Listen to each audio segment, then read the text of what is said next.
me finish with this story. We go to China from time to time, and we train leaders. And this time we brought up 22 leaders from the Hunan province, and they rode 13 hours on a train to get to a hotel that they came up 2 by 2 in these elevators so as to not draw any attention.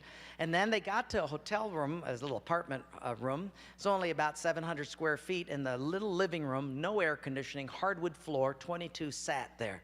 I came in, and when you teach in China, you start at 8 in the morning and you don't get done till 5 at night. You teach the whole day.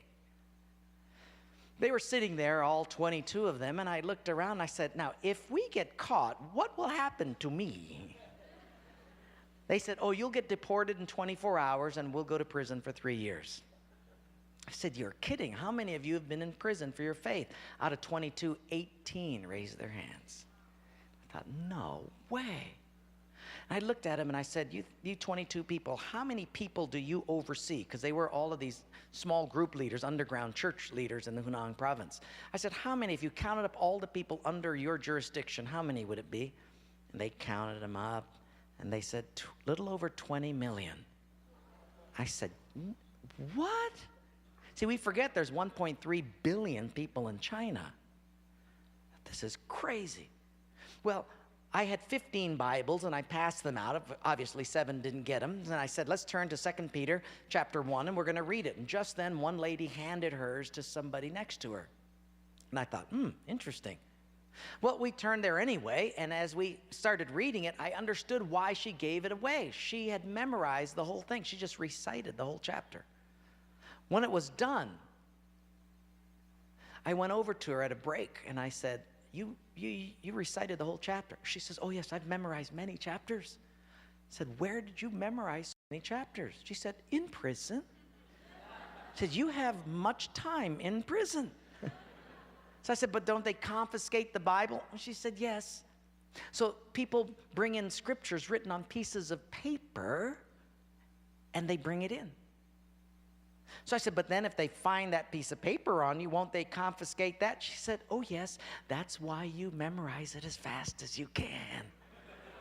Because even though they can take the paper away, they can't take what's hidden in your heart. I thought, wow. Well, after 3 days, you fall in love with these people. And when it was done, I said, how can I pray for you? I'm going to go back to America, and you guys have been just so wonderful. How can I pray for you?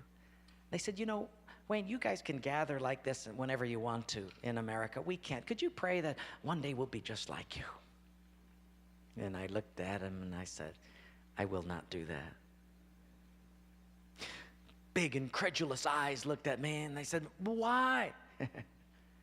I said, because you guys rode a train for 13 hours to get here. In my country, if you've got to drive more than an hour, people don't come.